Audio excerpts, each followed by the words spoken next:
Absolutely huge weekend for Michigan recruiting. So we got EJ Holland here. I don't know which elite recruit are we going to talk about first. Let's go with Malachi Lee because he committed on Friday. How big of a pull was that?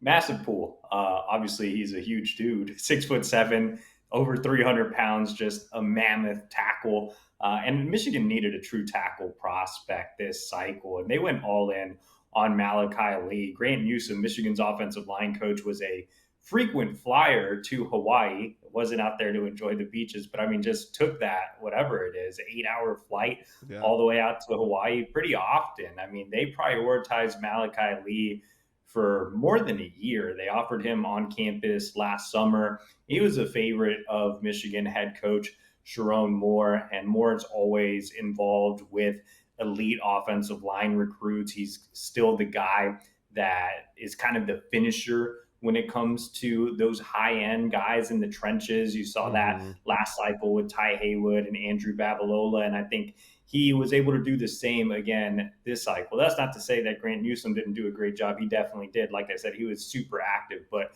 Moore just kind of has that closing factor, especially with offensive linemen. And, you needed it here. You had the SEC schools come in. Lee was very interested in Georgia, Alabama. Texas was that school that was right there. But at the end of the day, he really loved Michigan's offensive line development, had the best relationships with the staff, and Moore was able to close. So, yeah, absolutely, massive win for Michigan. Lee's a top 100 kid on three. So we go from one elite recruit to another day, another big commitment for the Michigan Wolverines today. It was on 3 5-star Carter Meadows, the elite edge. Chose Michigan over some other powerhouse programs. EJ is recruiting just in full gear right now. How were they able to land Carter Meadows? Yeah, Carter Meadows just always seemed like a Michigan type of recruitment. And throughout the recruiting cycle, if you read what I wrote, I always said Carter Meadows could be this year's Andrew Babalola. And what I mean by that is last cycle, Andrew Babalola was a 5-star offensive tackle, obviously signed with Michigan, but he wasn't a guy that Michigan really had to break the bank for. Yeah, they put together a strong NIL package for Andrew Babalola, but it came down to development and academics, and Babalola really valued what Michigan could offer away from the field. And it was the same thing with Carter Meadows, really similar vibes there.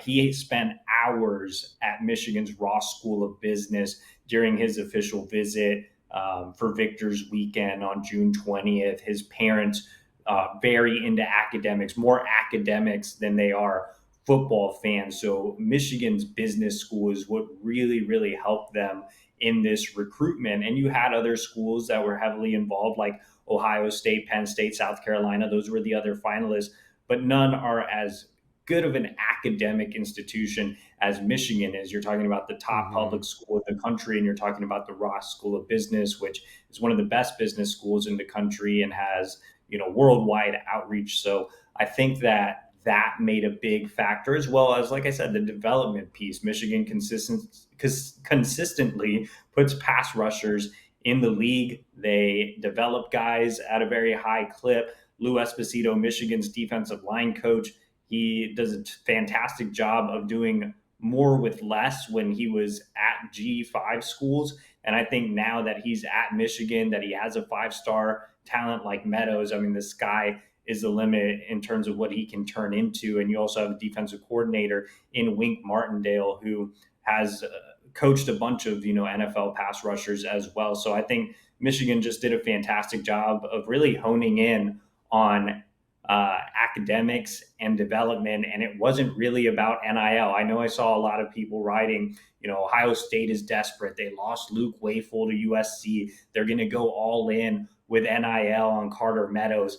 And that was never going to work, man. Throwing a bag at Carter Meadows is a dumb idea because he's a guy that he's kind of the anti 5-star in this cycle, a guy that was really going to make his decision on elite academics and elite development.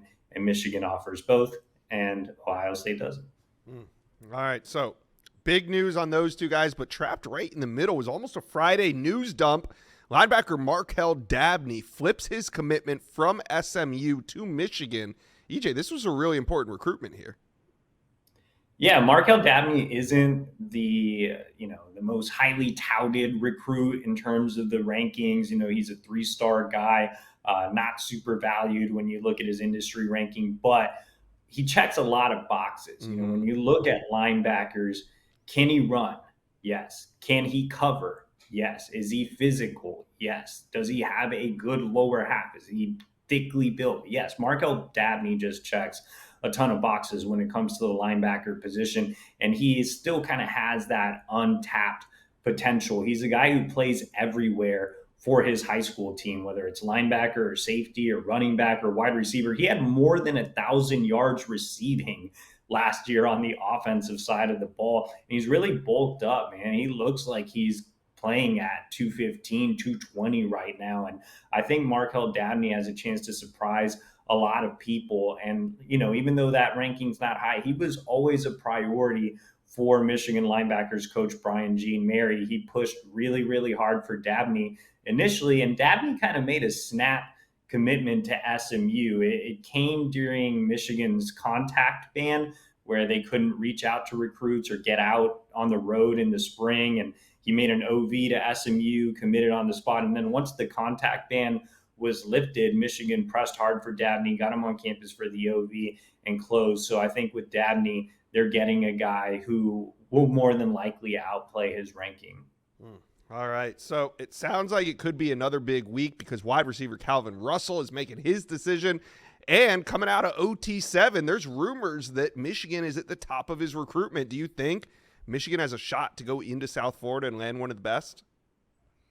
Yeah, I really do. I think Michigan, we talked about Carter Meadows being like the anti NIL guy, but that's not to say that Michigan won't get into recruiting wars that have, a lot of NIL involved. And I think in this one, Michigan is very willing to invest in Carter Meadows. You saw early in the cycle, Michigan was kind of exploring, they were kind of poking around at Chris Henry Jr. a little bit with Tristan Keys. And then, Calvin Russell was kind of that guy that they felt like they had the most realistic shot at landing. And they've really, again, been all in on Calvin Russell. And they've done everything aside from just NIL to make him feel like a priority. Look, it's no secret.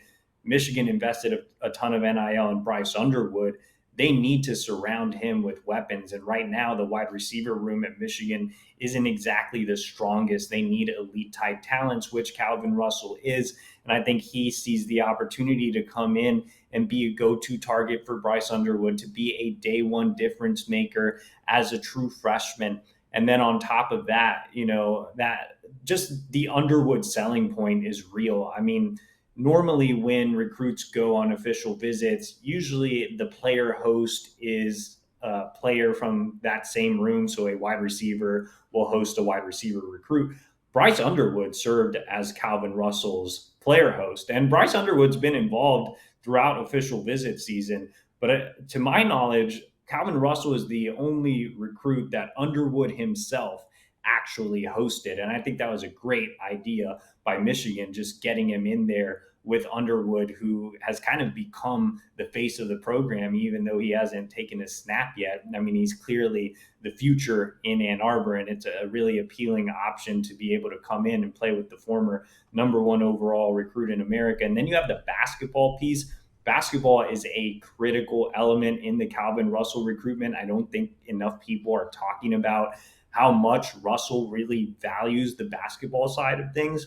Michigan's head coach, Dusty May, has been recruiting Calvin Russell since he was the head coach at Florida Atlantic when Russell was a freshman. So their relationship goes back even more than Russell's relationship with the football staff. And I think that's another reason why Michigan is very, very high. It's also a reason why Syracuse is really up there too. They've done a great job of selling the basketball piece. They've done a great job of putting together a big NIL package too. So I'm closely watching Syracuse. You have the usual suspects, Miami, LSU, Florida State, some others involved. But I think this one could be coming down to Michigan and Syracuse for a 5-star out of South Florida, which is really, really interesting. Yeah, but it just shows that this is the day and age of recruiting. So we kind of teased it. What other good news could Michigan fans be getting this week? Yeah, so Monday, I don't know when you're releasing this, Josh, but Monday, big commitment announcement coming for Andre Clark, 4-star defensive back, also out of Virginia. So Michigan went into Virginia. They landed Markel Dabney. Now they're looking to do the same with Andre Clark. Clark basically down to Michigan, Kentucky, SMU, Syracuse are some other schools involved there. But he's a guy that they've always liked. They offered him more than a year ago as well. They love him as a corner. They think he can be a guy who really develops into a high end prospect, tall, long, just rangy corner with a lot of upside. And then on July 4th, you could see some fireworks there with on 300 wide receiver Travis Johnson, also out of Virginia, having a big weekend out at OT7. We talked a lot about Calvin Russell, and he's the guy who has that 5-star ranking. I think Travis Johnson might be a better wide receiver right now. He's also the guy that can come in and be a day one impact player in Michigan's wide receiver room and really play as a true freshman. And Bryce Underwood was also heavily involved on his official visit. They love Travis. Michigan's wanted Johnson for a long, long time now. I think they're on the cusp of closing with him. And another recruitment we are watching on July 4th is top 100 offensive lineman John Turntine. Texas has been considered the heavy leader throughout the cycle. Texas A&M has been involved as well. I think, signs still point to the Longhorns winning out in this recruitment. But Michigan went into the state of Texas and they landed Ty Haywood last cycle. And I've likened John Turntine to Ty Haywood, a lot of similarities in that recruitment.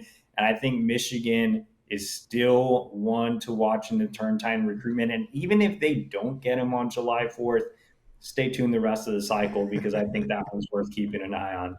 Definitely. All right, Michigan fans, recruiting is about to hit the peak, so make sure you guys are locked in. Hit subscribe, not only to the On3 Recruits channel, but also the Wolverine.com. Thank you, EJ Holland.